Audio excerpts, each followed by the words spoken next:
Ulangan bab 17. Janganlah kamu persembahkan lembu atau domba yang ada sebarang cacat cela kepada Tuhan Allahmu, kerana itu sesuatu yang keji bagi Tuhan Allahmu. Seandainya dalam kalangan kamu didapati seorang lelaki atau perempuan yang melakukan sesuatu yang jahat di mata Tuhan Allahmu di salah sebuah kota yang dikurniakan Tuhan Allahmu kepadamu, yakni dia melanggar perjanjiannya dengan pergi beribadat dan sujud menyembah Tuhan-Tuhan lain, atau menyembah matahari, bulan, atau seluruh cakrawala di langit yang kularang. Dan kemudian hal itu diberitahukan kepadamu atau terdengar oleh kamu, dan setelah engkau menyelidikinya dengan baik, ternyata hal itu benar dan terbukti bahwa hal keji itu memang dilakukan dalam kalangan orang Israel. Maka hendaklah lelaki atau perempuan yang telah melakukan hal yang jahat itu dibawa ke pintu gerbang dan harus kau rejam dengan batu sampai mati. Hendaklah orang itu dihukum mati berdasarkan keterangan 2 atau 3 orang saksi. Seseorang tidak boleh dihukum mati hanya berdasarkan keterangan seorang saksi sahaja. Hendaklah tangan para saksilah yang pertama-tama sekali bergerak untuk menjalankan hukuman mati itu. Kemudian barulah tangan seluruh umat. Demikianlah harus kau singkirkan orang yang jahat itu daripada kalanganmu. Jika di kota-kotamu muncul persengketaan tentang perkara hukum yang terlalu sukar untuk kau putuskan, misalnya perihal bunuh-membunuh, serang-menyerang, tuntut-menuntut, atau luka-melukai, maka pergilah segera ke tempat yang akan dipilih Tuhan Allahmu. Pergilah menghadap para imam Lewi serta hakim yang ada pada waktu itu untuk berunding serta menanyakan pendapat mereka, dan mereka akan menyatakan kepadamu keputusan hukum. Turutlah keputusan hukum yang dinyatakan mereka kepadamu di tempat yang akan dipilih Tuhan itu, dan lakukanlah dengan saksama semua yang ditunjukkan mereka kepadamu. Lakukanlah tepat seperti hukum yang ditunjukkan mereka kepadamu, dan seperti keputusan yang dikatakan mereka kepadamu. Jangan menyimpang daripada keputusan yang dinyatakan mereka kepadamu, baik ke kanan maupun ke kiri. Orang yang sembrono dan tidak mendengar kata-kata imam yang bertugas di sana sebagai pelayan Tuhan Allahmu, atau kata-kata hakim itu, harus dihukum mati. Demikianlah harus kau singkirkan yang jahat itu daripada kalangan orang Israel. Maka seluruh umat akan mendengar hal itu dan menjadi takut sehingga mereka tidak lagi sembrono. Apabila engkau sudah masuk ke negeri yang dikurniakan kepadamu oleh Tuhan Allahmu, dan apabila engkau sudah memilikinya serta tinggal di dalamnya, lalu engkau berkata, Aku hendak mengangkat seorang raja atasku, seperti segala bangsa yang ada di sekelilingku. Maka pastikanlah engkau mengangkat atasmu seorang raja yang dipilih Tuhan Allahmu. Angkatlah seorang raja atasmu daripada kalangan saudaramu, jangan seorang asing yang bukan saudaramu. Hanya dia tidak boleh memiliki banyak kuda, dan tidak boleh menyuruh bangsa ini kembali ke Mesir demi memperbanyak bilangan kudanya, kerana Tuhan telah berfirman kepadamu, jangan kembali melalui jalan ini lagi. Tidak boleh dia mempunyai banyak istri, supaya jangan hatinya menyimpang. Begitu juga, dia pun tidak boleh mengumpulkan terlalu banyak perak dan emas bagi dirinya. Apabila dia bersemayam di atas takhta kerajaannya, hendaklah dia menuliskan untuk dirinya salinan hukum ini menurut kitab suci Taurat yang ada pada para imam Lewi. Hendaklah salinan itu sentiasa ada padanya, dan hendaklah dibacanya seumur hidupnya, supaya dia belajar bertakwa kepada Tuhan Allahnya dengan berpegang teguh dan mengikut semua kata dalam hukum Taurat ini serta kanun-kanun ini.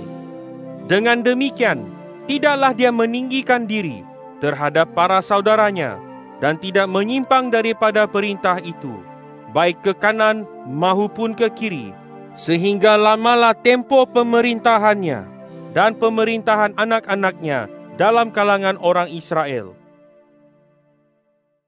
Ulangan bab 18. Para imam Lewi, yaitu seluruh suku Lewi, tidak akan mendapat bahagian atau harta pusaka sebagaimana orang Israel lainnya.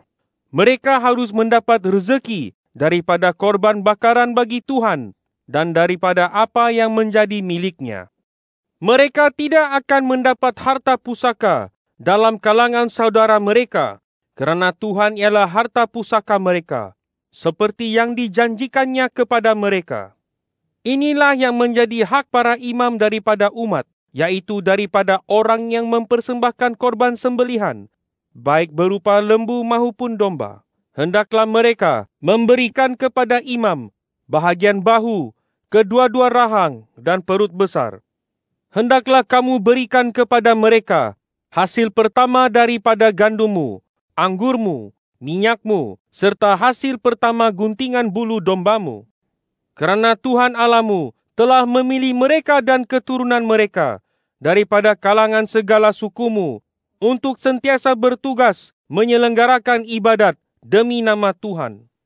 Jika seorang Lewi daripada kotamu yang mana-mana pun di seluruh Israel tempat dia tinggal, datang berdasarkan keinginan hatinya ke tempat yang akan dipilih Tuhan, maka dia boleh menyelenggarakan ibadat demi nama Tuhan Allahnya seperti semua saudaranya, yaitu kalangan Bani Lewi yang bertugas di sana, di hadapan Tuhan. Hendaklah mereka mendapat bahagian rezeki yang sama, di samping apa yang diterima mereka daripada hasil penjualan harta para leluhur mereka. Apabila engkau masuk ke negeri yang dikurniakan Tuhan Allahmu kepadamu, jangan belajar melakukan hal-hal keji seperti yang dilakukan oleh bangsa-bangsa itu. Jangan didapati dalam kalangan kamu orang yang mempersembahkan anak lelakinya atau anak perempuannya sebagai korban yang dibakar, atau orang yang menjadi penenung, peramal, ahli nujum, ahli sihir, tukang mantera, orang yang bertanya kepada arwah, atau ahli sihir yang meminta petunjuk daripada orang mati. Sesungguhnya, setiap orang yang melakukan hal-hal itu dipandang keji oleh Tuhan. Kerana hal-hal keji itulah Tuhan Allahmu mengusir bangsa-bangsa itu dari hadapanmu. Hendaklah kamu hidup tidak bercela di hadapan Tuhan Allahmu. Bangsa-bangsa yang akan kau usir itu mendengar nasihat para peramal dan penenung, tetapi Tuhan Allahmu tidak mengizinkan engkau berbuat demikian. Tuhan Allahmu akan membangkitkan untukmu seorang nabi sepertiku daripada kalangan saudaramu. Dialah yang harus kamu dengar.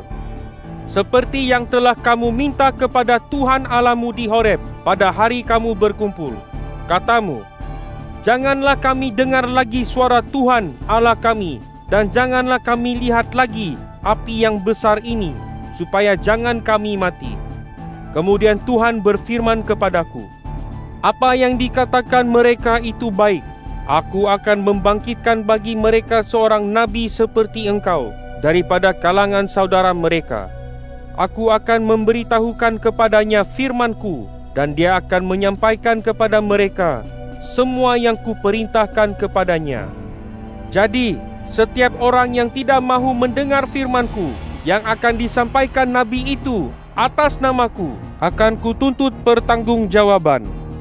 Tetapi hendaklah dihukum mati seseorang nabi yang dengan sembrono menyampaikan atas namaku perkataan yang tidak kusuruh sampaikan, atau yang berbicara atas nama Tuhan-Tuhan lain.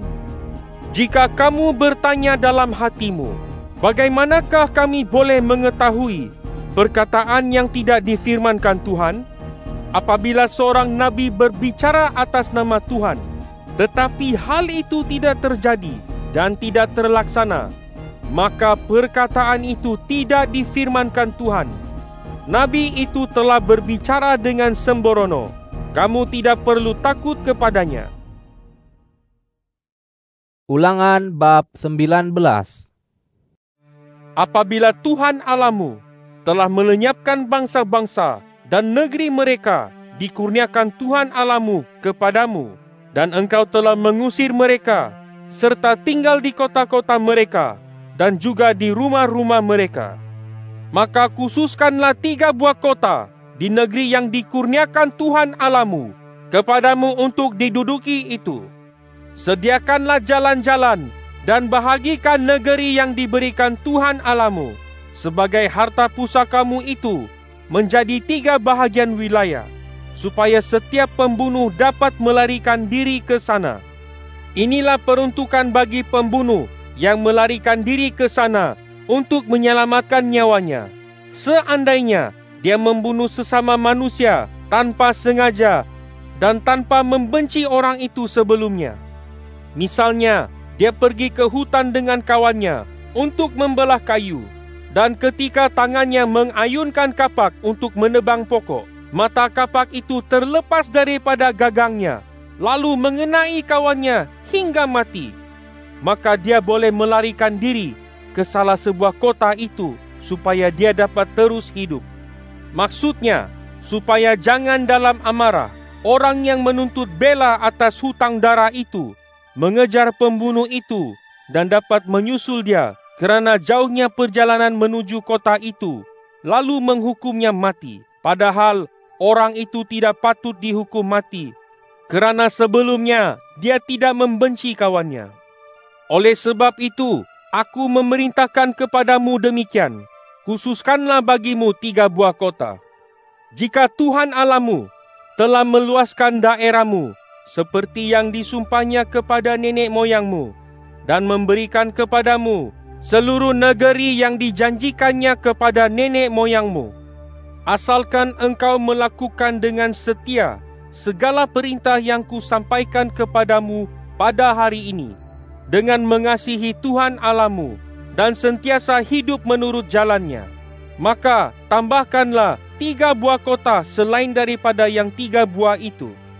Dengan demikian, darah orang yang tidak bersalah tidak akan tertumpah di negeri yang dikurniakan Tuhan Allahmu kepadamu sebagai harta pusaka, sehingga darah itu ditanggungkan kepadamu. Akan tetapi, jika seseorang membenci sesamanya, lalu mengadangnya, lalu menyerangnya, dan memukul orang itu hingga mati, kemudian melarikan diri ke salah sebuah kota itu, maka hendaklah para tua-tua kotanya menyuruh orang untuk mengambil dia dari sana dan menyerahkan dia ke dalam tangan orang yang menuntut balasan darah, supaya dia dihukum mati.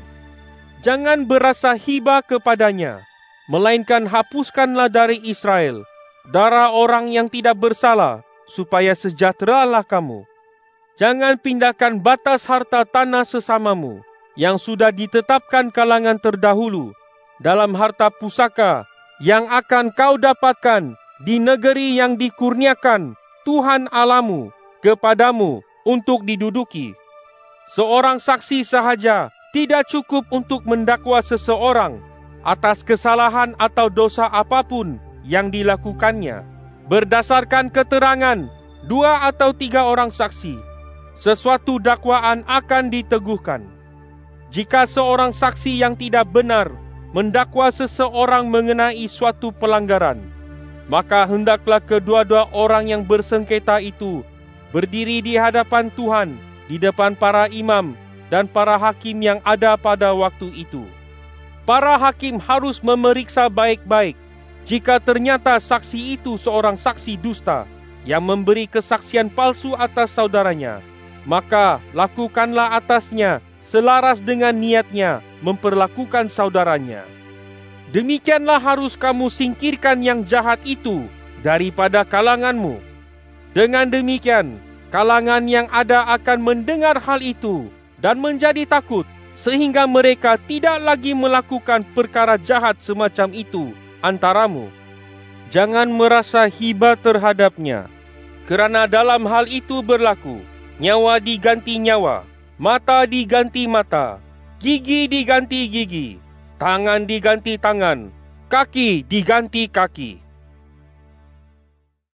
Ulangan bab 20. Apabila engkau keluar berperang melawan musuh-musuhmu, lalu melihat segala kuda dan rata, yaitu pasukan yang lebih besar daripada kamu, jangan takut kepada mereka, kerana Tuhan Allahmu yang telah menuntun kamu keluar dari tanah Mesir menyertai kamu. Pada waktu kamu semakin menghampiri peperangan itu, hendaklah seorang imam maju ke hadapan dan berbicara kepada umat, yakni pasukannya. Hendaklah dia berkata kepada mereka, "Dengarlah wahai orang Israel, pada hari ini kamu akan menghadapi peperangan melawan musuh-musuhmu. Jangan tawar hati, jangan takut, jangan gentar, dan jangan cemas kerana mereka. Sebab Tuhan Allahmu hadir menyertai kamu untuk berperang bagimu melawan musuh-musuhmu dan memberimu kemenangan."